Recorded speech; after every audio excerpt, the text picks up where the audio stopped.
পশ্চিমবঙ্গের উত্তর ২৪ পরগনার বসিরহাট মহকুমার হাড়োয়া ব্লকের খাসপালান্দা গ্রামে পঞ্চায়েতের বিদ্যাধরী নদীর পাড়ে ১১তম বছরে শুরু হলো মেলা। দুই বাংলায় লালন ফকিরদের নিয়ে আখড়া বসত। বাংলাদেশের নানা ঘটনার প্রেক্ষিতে এবার ওপার বাংলা থেকে বহু প্রতীক্ষিত লালন সুফি গানের শিল্পীরা এবার লালনায় আসতে পারছেন না।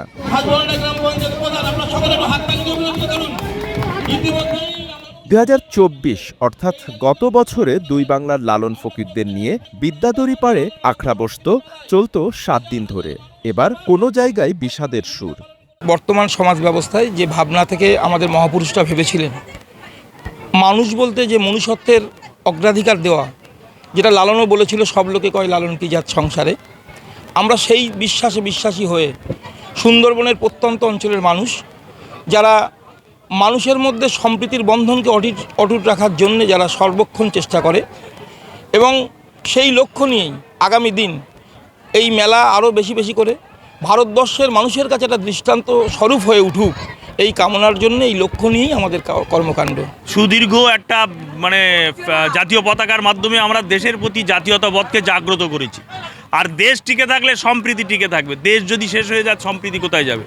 সেই জন্য আমরা আমাদের সাধ্যের মধ্যে দিয়ে লালন লোকসংস্কৃতির এই সম্প্রীতির মেলবন্ধনকে আরও বেশি মিলদাগ করে তোলার চেষ্টা করেছি।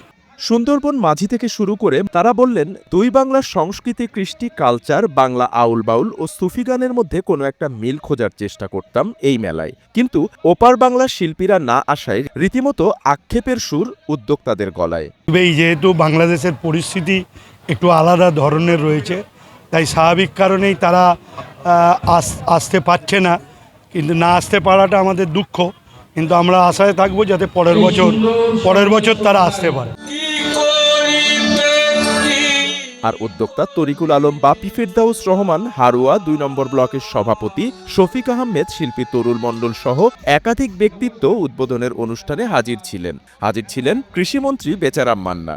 তিনি বলেন, ওপার বাংলায় বাউল শিল্পী না আসা কোনো একটা আক্ষেপ তো লাগে। আমরা চাই দ্রুত সমস্যার সমাধান হোক। বিদ্যাধরী নদীর পাড়ে মেলা বাংলায় ৭ দিন ধরে বিভিন্ন এপার বাংলা শিল্পীদের একতারা গান, বাউল শিল্পীদের কলাকুশলী তুলে ধরা হবে।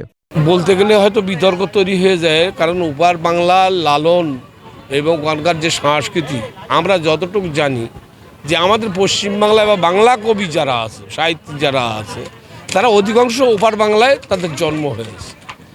ওখানকার যে কৃষ্টি, কালচার, সংস্কৃতি ছিল, বর্তমান যে তদারকি সরকার এসছে, আমরা মনে করি লালন মেলার এই কমিটির তরফ থেকে, কমিটির মধ্যে দিয়ে আমরা মনে করি যে সেই সংস্কৃতি একদম পুরো ধ্বংস করে দিয়েছে। সবার বেঁচে থাকার অধিকার আছে, সবার থাকার অধিকার আছে। সেই থাকার অধিকারের মধ্যে কেন অধিকার কাড়ার ক্ষমতা নেই। আমরা ভারতবর্ষে যেমন একটা সরকার আছে, সে যেমন মানুষের অধিকার কাড়ার সুযোগ করছে, বারবার অপচেষ্টা করছে, যে মৌলিক ভারতীয় যে মৌলিক অধিকার, সাংবিধানিক যে অধিকার, সংবিধান যে অধিকার দিয়েছে, সেই অধিকারটা কাড়ার চেষ্টা করছে।